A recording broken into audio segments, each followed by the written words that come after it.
নমস্কার, শ্রাবন্তী রান্নাঘরে আপনাদের সকলের স্বাগত। আপনারা সবাই ভালো আছেন তো? আজকে প্রচণ্ড গরম পড়েছে। এই গরমে আমি সিম্পল পাতলা ঝোল করব।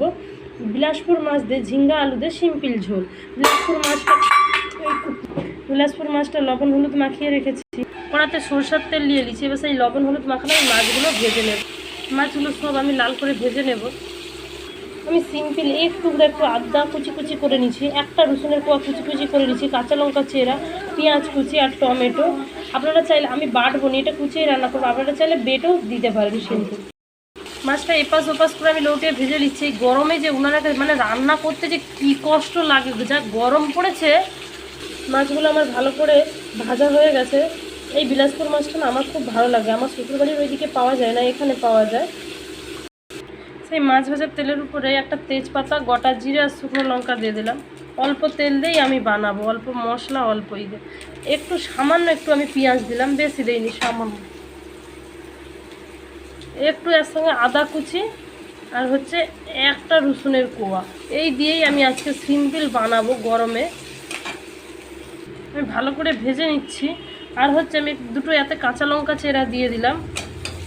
সব কিছু আমি একসাথে খুব সুন্দরভাবে ভেজে নেব। এবার টমেটোগুলো দিয়ে দিলাম।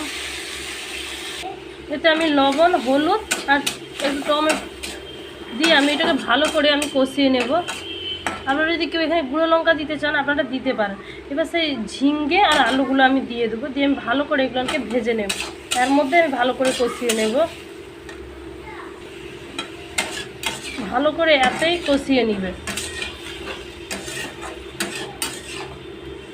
এরকম সিম্পলও ঝিঙ্গার ঝোলটা খেয়ে দেখবে ভালো লাগে। আপনারা যদি কেউ মনে করেন জিরে বাটা দিয়ে শুরু করবেন, তাও ভালো লাগবে খেতে।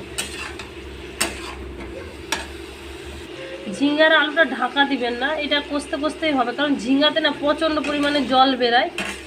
ঢাকা দিলে আরও বেশি জল বেরাবে।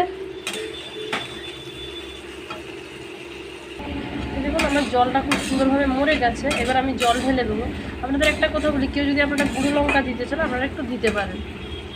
আমি জল ঢেলে দিয়েছি। এবার আমার ঝোলটা ফুটে উঠেছে। এবার আমি ভেজে রাখা মাছগুলো সব দিয়ে দিচ্ছি।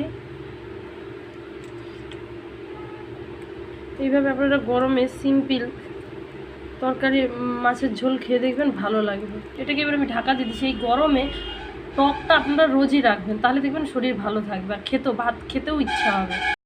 দেখুন গরমে সিম্পল আমার পাতলা ঝোলটা খুব সুন্দর হয়ে গেছে। এইভাবেই আপনারা গরমে সিম্পল ঝোল বানিয়ে দেখবে, খেতে দেখবে সুন্দর হয় গরমে এইরকম ঝোল। কারণ এমনি গরমে না কিছু খেতে ইচ্ছা হচ্ছে না। সিম্পল ভাতের সঙ্গে লেবু, টক জাতীয় বা তিতো, সকালে যে যার মুখে যেটা রুচি হবে আমরা খাবেন। আর সবাই আপনারা গরমে কিন্তু সুস্থ থাকবেন, ভালো থাকবেন। এই গরমে আপনারা এরকম সিম্পল ঝোল করবেন। আর একটা বলি, আপনারা সবাই গরমে কিন্তু খুব ভালো থাকবেন। আর ঠান্ডা জাতীয় যত পারে মানে খাবার দাবার খাবেন। আর ঘর থেকে একদম বাইরে বেরাবেন না, তাহলে আপনাদের সবার শরীর ভালো থাকবে, সুস্থ থাকবে। আপনারা সবাই ভালো থাকবেন। নমস্কার।